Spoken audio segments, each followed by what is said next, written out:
अस्सलाम वालेकुम and welcome back to another video. Israel ने जब से गजा पर अटैक किया है, मिडिल ईस्ट के अंदर जियोपॉलिटिकल टेंशन बहुत इंक्रीज हो चुकी है और अब यमन ने finally war on Israel announce किया है। देखिए 57 ममालिक में से जो कि मुस्लिम कंट्रीज हैं, उनमें से आखिरकार किसी एक कंट्री की हिम्मत हुई और उन्होंने ड्रोन अटैक किया इसराइल के ऊपर। अब इसकी जो कड़ियाँ हैं वो कतर से भी मिल रही हैं and there is something cooking, और लग ऐसे रहा है कि ये वॉर एस्केलेट होने वाली है। कतर ने 8 इंडियंस को सजाए मौत दी है और ये इंडियंस जो हैं ये कोई आम सिटीजन्स नहीं है, ये एक्स नेवल ऑफिसर्स हैं। इंडियन, पाकिस्तानी, मिडिल ईस्ट और इसराइली न्यूज़ एजेंसीज ने भी कंफर्म किया है कि ये एक्स इंडियन नेवल ऑफिसर्स हैं। इन्हें पिछले साल 30 अगस्त को कतर के अंदर अरेस्ट किया गया था।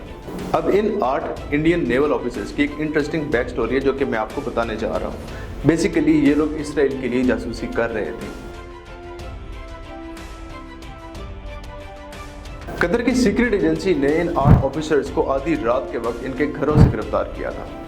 जब ये खबर इंडिया पहुंची तो इंडिया के मीडिया वालों ने यही कहा कि कुछ सेंसिटिव सीक्रेट था जिसकी खिलाफ वर्जी हुई है और इसकी वजह से ही उनको अरेस्ट किया गया है।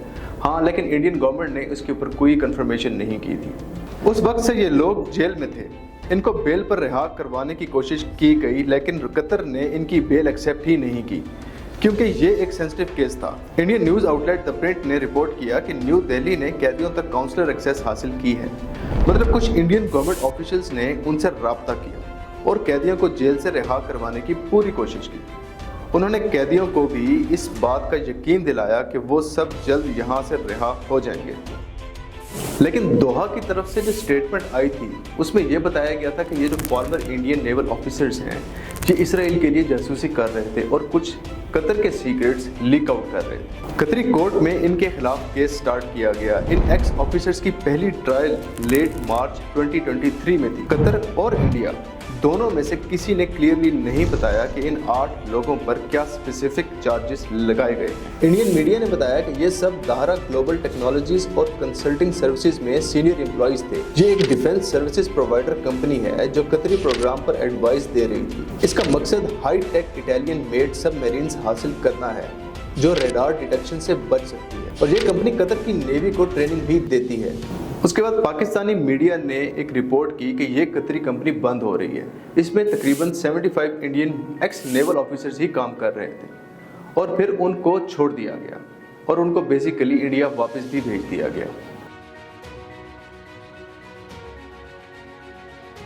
अब कतर जिन सबमरीन्स पर काम कर रहा था वो U212 नियर फ्यूचर सबमरीन का एक स्मॉलर वर्जन है। ये इटली का सबमरीन प्रोजेक्ट है और इसे एक जर्मन फर्म की कोऑपरेशन से बनाया जा रहा है। इसराइल ने ऑफिशियली इस इशू पर कोई बात नहीं की, लेकिन इसराइल मिडिल ईस्ट में मिलिट्री टेक्नोलॉजीज की डेवलपमेंट को रोकना चाहता है क्योंकि इसे डर है कि अगर मिडिल ईस्ट मिलिट्री टेक्नोलॉजी में उससे आगे कोई निकल गया तो अमेरिका की इसराइल के लिए सपोर्ट कम हो जाएगी।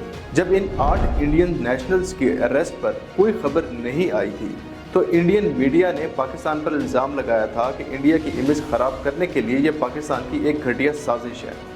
अब शायद इंडियन मीडिया ये सब कुछ इस वजह से भी कर रहा था कि पाकिस्तान और इंडिया दोनों के दोनों मुल्क सबमरीन प्रोजेक्ट्स के अंदर इंटरेस्ट रखते हैं और एक दूसरे से इस रेस में आगे निकलना चाहते हैं। पाकिस्तानी नेवी ऑलरेडी इटली की बनाई हुई छोटी सबमरीन्स चला रहा है और कतर के साथ उसके क्लोज रिलेशंस भी हैं, जबकि इंडिया इस बात से कंसर्न है कि शायद पाकिस्तान न्यू सबमरीन्स में शामिल स्टेल्थ टेक्नोलॉजीज हासिल करना चाहता है और इसी कोशिश में पाकिस्तान ने ऐसा किया है। लेकिन ये सिर्फ पाकिस्तान के खिलाफ कुछ इल्जामात थे क्योंकि इंडियन मीडिया बगैर किसी प्रूफ के ये सब बातें कर रहा था। कतर की कोर्ट्स में कई महीने से ये केस चल रहा था और आखिरकार अक्टूबर के अंदर केस पर फैसला भी कर दिया गया कि वाकई ही इन्होंने इसराइल को सीक्रेट इंफॉर्मेशन दी है जो कि सबमरीन प्रोजेक्ट से रिलेटेड। अब इन 8 इंडियंस को सजाए मौत दे दी गई और जब ये बात इंडिया को पता चली तो इंडिया के ऑफिशियल्स काफ़ी ज़्यादा नाराज थे और उन्होंने कहा कि वो कतरी अथॉरिटी से इस बारे में बात जरूर।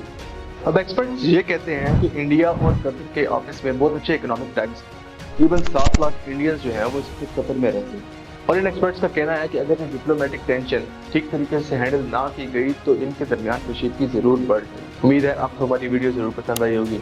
हमारे चैनल को सब्सक्राइब करना ना भूलिएगा and we will see you in the next.